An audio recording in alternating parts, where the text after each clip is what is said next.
Hello, Acho. Let's read the given question. The question says the energy of a photon of light with wavelength 5000 angstrom is approximately 2.5 electron volt.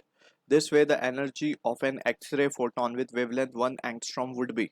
Option A 2.5 divided by 5000 electron volt. Option B 2.5 divided by 5000 square electron volt. Option C 2.5 into 5000 electron volt. Option D 2.5 into 5000 square electron volt. So, in order to understand the question, we need to have a basic understanding about the photon energy. So, सबसे पहले तो photon होता क्या है? Photon is nothing but it is the energy packet. जब light travel करती है so it travels in the form of we can say particle हम कंसिडर कर सकते हैं बिकॉज ऑल्सो वी नो कि पार्टिकल और वेव दोनों ही नेचर है लाइट के बट फॉर पर्टिकुलर केस जहाँ पे लाइट का पार्टिकल नेचर डोमिनेट करे in such scenario we will consider the nature of light to be particle. ठीक है. अब वो पार्टिकल जो होते हैं उन्हें हम कहते हैं photons. Photons are basically what energy packets जो अपने साथ एनर्जी लेके चलते हैं as per Newton's corpuscular theory right. Energy packets. अब इन पैकेट्स में एनर्जी कितनी होती है? It is equivalents to E equals to H into nu when nu is the frequency right.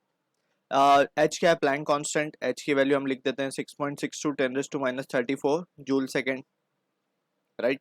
New के ऊपर अब एनर्जी डिपेंड करती है. ठीक है ना. जितना ज्यादा फ्रीक्वेंसी होगी उतनी ज्यादा एनर्जी होगी फोटोन के अंदर. अब क्योंकि हमें पता है कि इलेक्ट्रोमैग्नेटिक रेडिएशन का जो स्पेक्ट्रम अगर हम देखें so it starts from radio wave से स्टार्ट होकर के जहाँ पे वेवलेंथ मैक्सिमम होती है. यहाँ पे वेवलेंथ क्या होती है? मैक्सिमम होती है. और वेवलेंथ क्या होती है? Continuously keeps on decreasing. जैसे जैसे हम आगे स्पेक्ट्रम में बढ़ते हैं टिल गामा रेज जब हम जाते हैं. गामा रेज के पहले ही क्या आता है? एक्सरे आता है जो कि हमारा क्वेश्चन का रिलेटेड है राइट. सो यहाँ पे हम देख सकते हैं कि इसका वेवलेंथ कम होगा. अगर वेवलेंथ कम हो रही है तो साइमल्टेनियसली वी कैन से कि फ्रीक्वेंसी क्या होगी. यहाँ से इस तरफ फ्रीक्वेंसी को हम डिनोट कर लेते हैं न्यू से. Frequency keeps on what? Increasing. ठीक है ना. जहाँ पे वेवलेंथ कम होगी वहाँ फ्रीक्वेंसी ज्यादा होगी क्योंकि we know the relation c is equals to nu lambda right, where c the speed of light, nu is the frequency, lambda is the wavelength. So using this relation we can say कि जो x ray होगा उसका जो frequency होगी वो ज़्यादा होगी. ठीक है ना. सो अब क्वेश्चन में हमसे गिवन है दो कंडीशंस गिवन है. सो जब एनर्जी ऑफ फोटोन जब वेवलेंथ 5000 थी तो एनर्जी कितनी थी? 2.5 इलेक्ट्रॉन वोल्ट.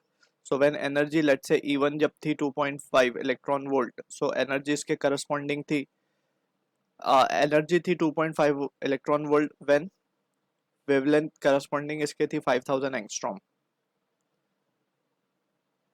राइट.